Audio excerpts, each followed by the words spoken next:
The 1988 World Grand Prix Series stretches across the globe, from North America to the Far East. Round one takes place here in Augusta, where the southern states in their traditional hospitality welcome the world's top drivers. I'm Neville Hay. And I'm Eric Michel. And once again this year we'll be following the ever-changing story of what now must rank as one of the world's most exciting sports, Grand Prix powerboat racing. Augusta, Georgia's Confederate past is all around this famous city, whose modern face is now reflected in top international sport, ranging from the Masters Golf Tournament to the growing world of water sports. This will be the fourth year that the Grand Prix has been held here on the Savannah River. The increasing popularity of the World Grand Prix Series is clearly demonstrated by the ever-increasing crowds of eager and excited spectators who come to the banks of the river in tens of thousands. With America having won the World Championship last year, there's homegrown talent in abundance facing the European challenge. Down by the launch ramp, Eric has been joined by American race expert Walt Yarbrough. Eric. Well, thank you, Neville. And for those of you that have been following the series for the last 2 or 3 years, one face that will be familiar to you, apart from mine, is Walt Yarbrough.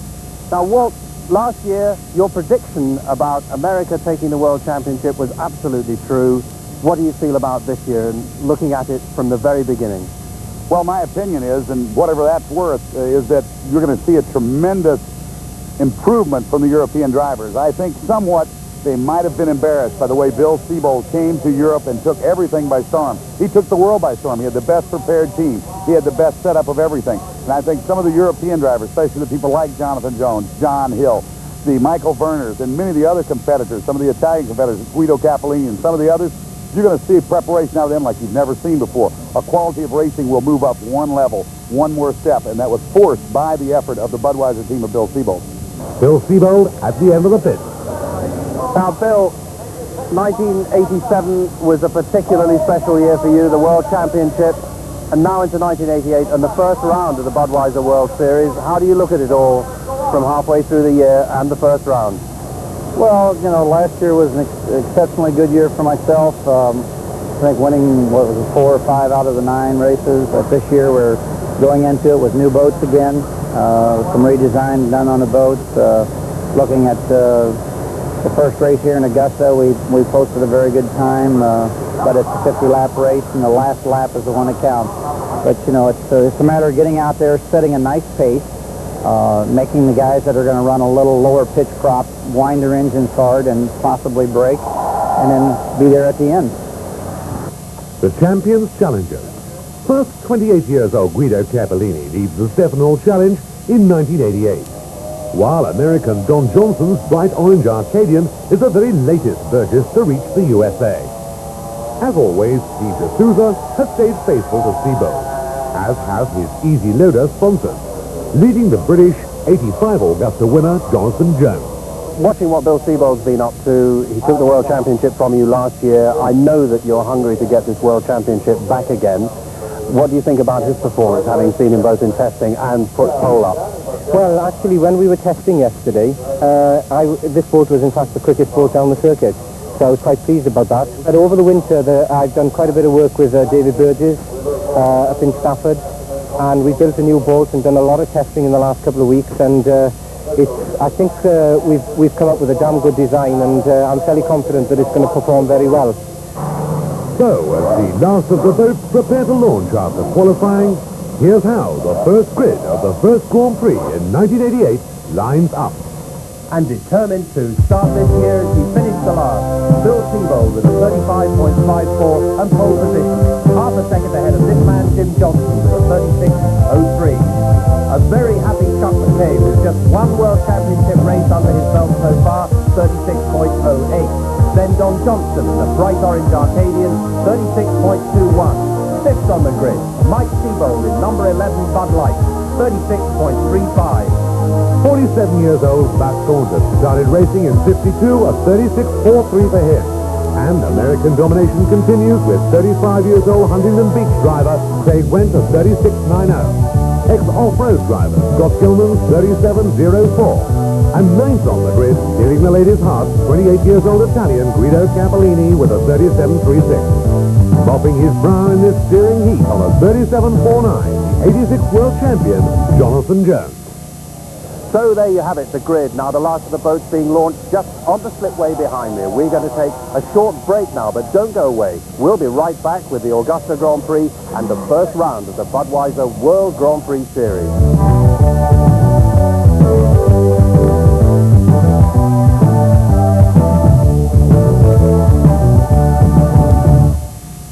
A special feature coming your way from Domino's Pizza to this.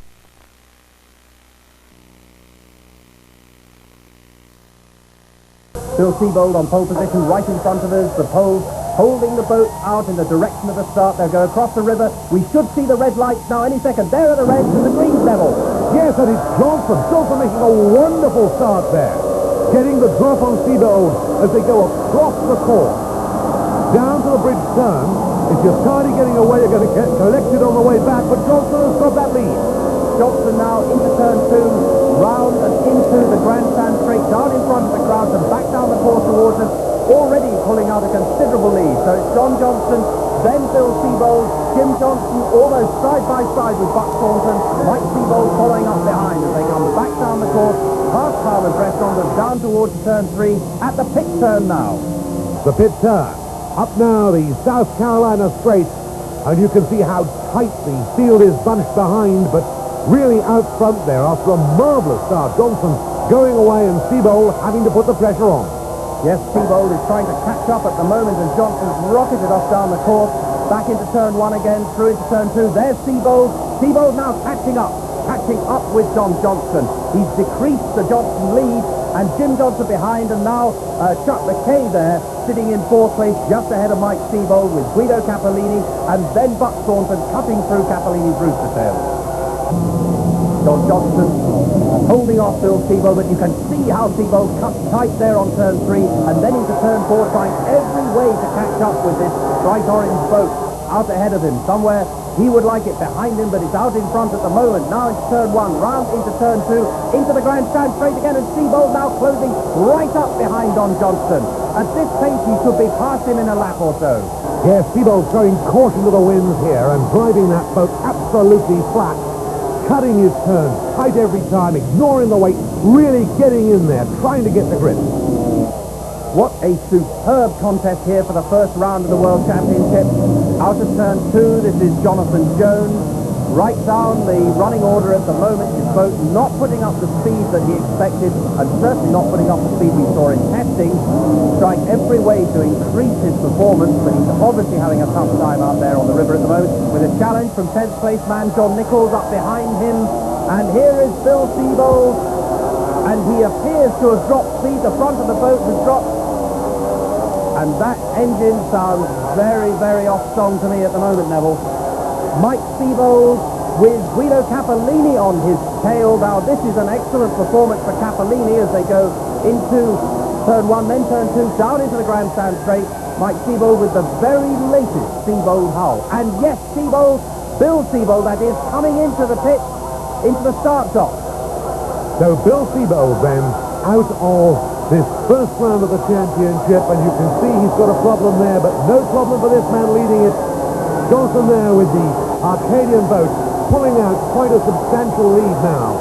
Well, now an excellent performance here from the man who has now moved up into 2nd place, because California Gold Jim Johnson is chasing John Johnston in the bright Arcadian boat, the orange boat, and Craig Went in this pink-coloured Quaker Oats boat, the Seabold hull, is having an incredible battle with Guido Cappellini. Here is the California Gold boat of Jim Johnson chasing Arcadian Don Johnston. 1st and 2nd place man going neck and neck down the course here, speeds approaching 140, and here back down the other end of the course is Craig Went having this neck and neck battle with Guido Cappellini. So we've got fights literally at one end of the course and the other. Yes, it's amazing the development that's taken place in this series over the last couple of 3 years now. We've got a lot of competitive boats, a lot of competitive drivers. And look at that, a very tight moment there as Cappellini stayed a little bit wide, but not really wide enough for the guy behind. Cappellini in the Burgess with the straightaway speed. Craig Went in the corners in a Seabold with very good speed indeed. But Cappellini bouncing off the water, desperately trying to hold on to this lead he's got, and Craig Went pushing him all the time in the corners. So, with Bill Seabold out, place order, 10 laps out of 50. John Johnston leads from Jim Johnson. Chuck McKay third, Mike Seabold fourth, Guido Cappellini fifth, Craig Went sixth, and Buck Thornton, last year's winner, in seventh place. This is World Series racing at its very best, with Mercury Power pushing the boat down the water at 140 miles an hour. Eric, both Seabolds are out. This is Mike Seabold. Mike Seabold throws his thumbs into the cockpit there and is absolutely disgusted. Well, it's a major disaster for the Seabold team. They desperately needed points here in Augusta, and now it looks very much as if neither of them will come into the reckoning. And so it must change the race order again, but what it does do is it changes the threat to the World Championship at the beginning of the year. And here is this battle still going on between Cappellini and Craig Went, and Cappellini very firmly closes the door on the exit of turn 2 on Craig Went and says, not through this turn, you don't. Make your own arrangements as they go down now toward the pit turn. This time it wasn't quite so necessary there, but Cappellini driving beautifully. Don't forget, this is the driver who survived the big accident in Bristol last year and has come back with renewed confidence, I believe, and this could be his year. Yes, a beautiful performance. In fact, the 85 world champion John Hill predicted that Guido Cappellini would one day become a world champion in his footsteps, and he's certainly showing the ability here as he's putting Craig Went all over the course at the moment, and this being Craig's only second world championship race, I think he's having to learn a few lessons, and some tough ones as well. Yes, one of them is not to get too close to the guy behind in the wrong place at the wrong time, and he's not impressed, waving his fist at Cappellini there. Frustration, I think, more than anything else, in his attempts to get past Cappellini. And here's the man in third place, Chuck McKay, number 9, having a wonderful race this afternoon out on the water there, holding his third position, lapping Jonathan Jones, and I'm sure Jonathan Jones will not be happy about that. Jonathan Jones having a very unhappy start to the season. I'm sure he can't wait to get back to Europe and have a different go in a different place. Second place man, Jim Johnson, California Gold, with now Chuck McKay moving up on his tail. Here is McKay coming down in front of the grandstand, the boat looking very, very loose on the water, the nose high. They're trying to get more speed, and he's lost it. That's over at 140 miles an hour and into the water, upside down. Now he's in a 5-point race harness. He has to get out from that boat very quickly, and there he is. That is a considerable relief to see the driver as quickly as that, Neville. Really a tremendous relief, showing the immense safety strength now of the cell, which has given a driver a chance where in another case a year or two back that just would not have happened.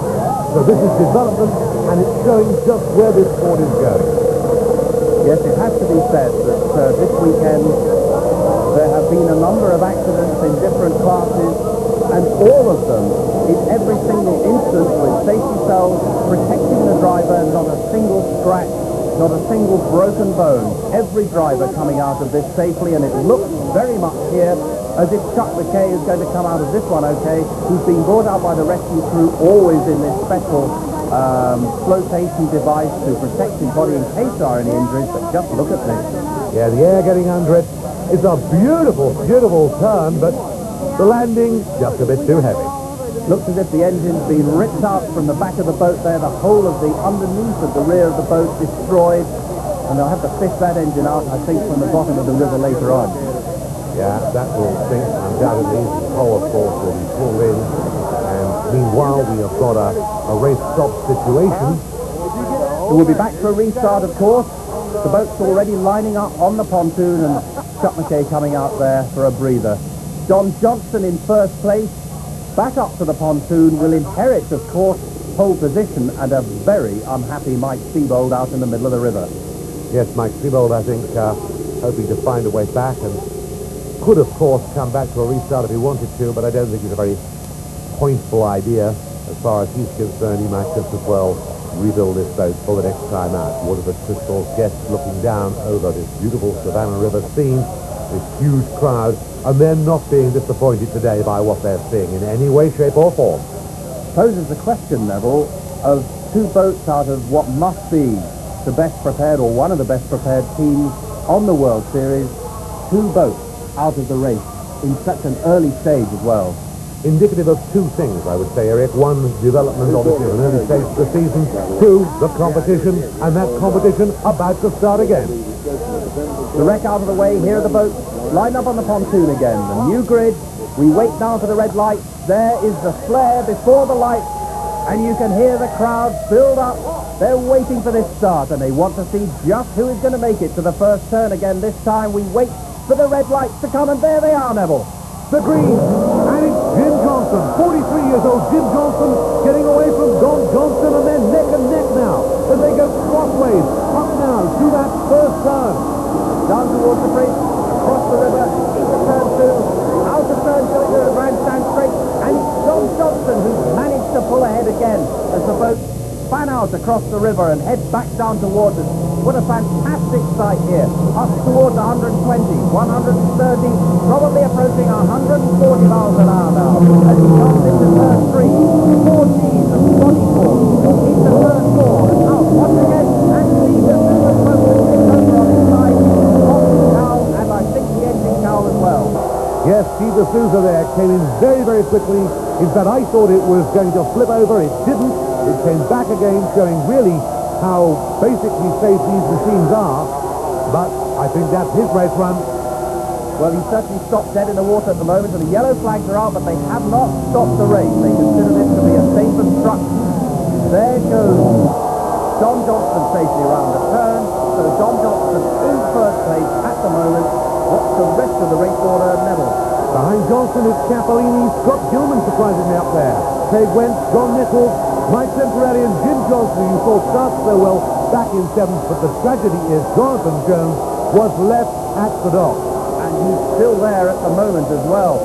Cappellini up in second place. This really is a remarkable performance from him. And Mike Seabold, who started in that grid, has pulled off the course again. So this really has turned out to be a disaster for the Bud Light team. Yes, it did seem as if Seabold might be able to return to the fray with perhaps a chance of success, but not to happen today. The man really going well, however, in the lead. Johnson, but behind him, watch out for Cappellini. Cappellini certainly putting on an excellent performance. Out of turn two, the Italian Guido Cappellini, coming into boat racing some 4 years ago from Formula 3 motor racing, and really beginning to find his performance now. He was an excellent Italian champion in Formula 3 boat racing, and now coming into Grand Prix racing 2 years ago. Last year definitely being a very strong learning curve for him. This year looks as if it could be his year, and there is Jonathan Jones. Yes, Jonathan Jones, obviously out of the contest, a very disappointed, a very unhappy man. Let's just hope that the next race in the series, Bristol, he'll have a little bit better fortune. So, second place, Guido Cappellini, backed out in front of us, the grandstand straight. This is Craig Went once again. Man at the moment who is back in fourth place and keeping up his speed very well indeed, and he's lost it. He's lost it going into turn three there. Well, Craig really went end over end there, but is perfectly unhurt. The boat's a bit second-hand, but he is far from it. Looking across at Steve D'Souza, who's waiting from his accident, and there's another driver gone. That is Scott Gilman. So 3 drivers on the same turn, and they've black flagged the race. So we're very close, in fact, to the end of the 50 laps. The race organisers have decided that is enough. A black flag, which presumably means that we will see a checkered flag for Don Johnston as they take the drivers in. That's Scott Gilman going in there, and there Don Johnston with the checkered flag. Well, what an incredible race yet again here on the Savannah River in Augusta, the first round of the Budweiser World Series. The boats are coming up the launch ramp at the end of the race, and we're going to take just a short break. We'll be right back with the results of this first round of the 1988 World Series.